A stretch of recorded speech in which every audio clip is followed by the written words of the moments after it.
right? So with that, you know what to do when the bass does this.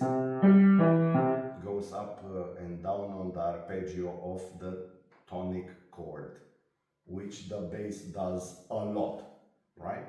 What else can the bass do? Go up the scale.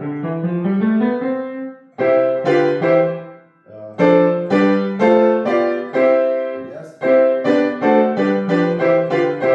Yes? So you learn what to do.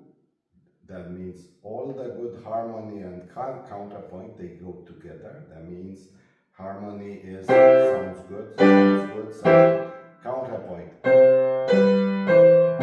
These two lines move just right.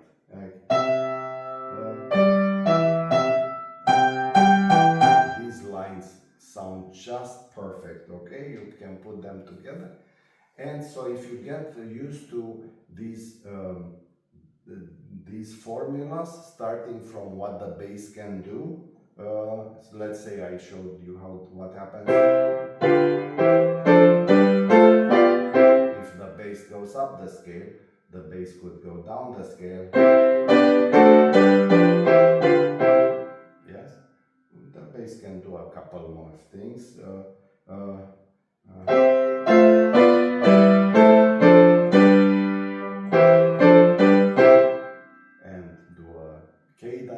Cadence at the end of a phrase. Every time you do a little something and you end it with a cadence. Let's do a little something. Oh, I'm ready for a cadence. And that's my little phrase. The bass went up the scale, ended with a cadence, right?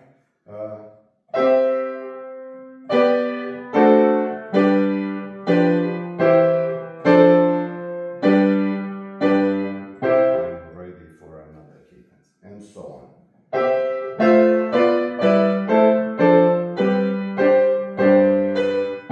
Right? So you learn these little formulas, and then pretty soon you discover that all music is essentially a concatenation of these formulas. You also discover that they can be combined in many, many different ways, right? You can take one formula and take each leg of it and stretch it out, or take the whole formula and repeat it and vary it or not vary it, or you get to choose how much to vary. All of those things are available to you if you start from those formulas, right? Also, if you start from simple elements rather than all of it put together, right? Because let's say at the other end you have this traditional piano playing learning, which is, here's the book, let's read from the top to the end. So what does the kid learn? Leaving aside the years spent counting lines and spaces.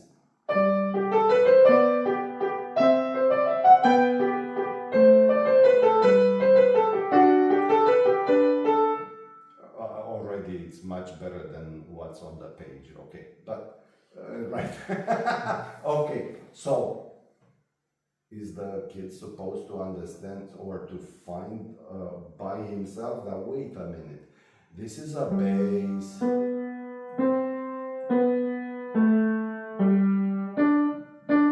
and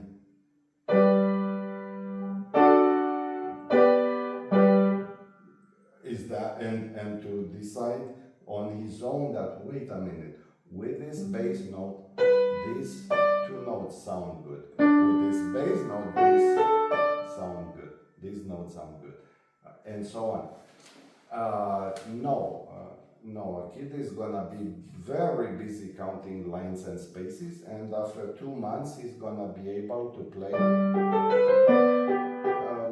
not confidently, but yes, after a lot of repetition.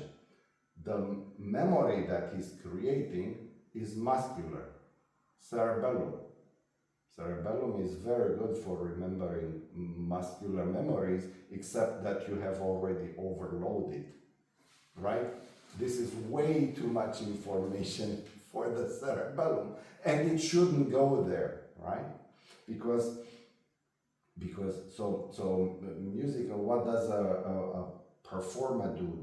Their music has things that are too very fast, they need to go in the cerebellum, and things that are slow, they need to go here in the prefrontal cortex. Okay, well, that's the part where we process language. They better have a language description to them, right? There's no description in the book, right? So like this one, well, there's a description: 1, 5, 3, 1. But somebody needs to speak that language, otherwise,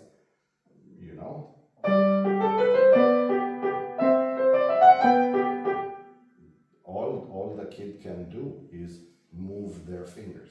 So there's so much in teaching piano that is essentially left to the side, right?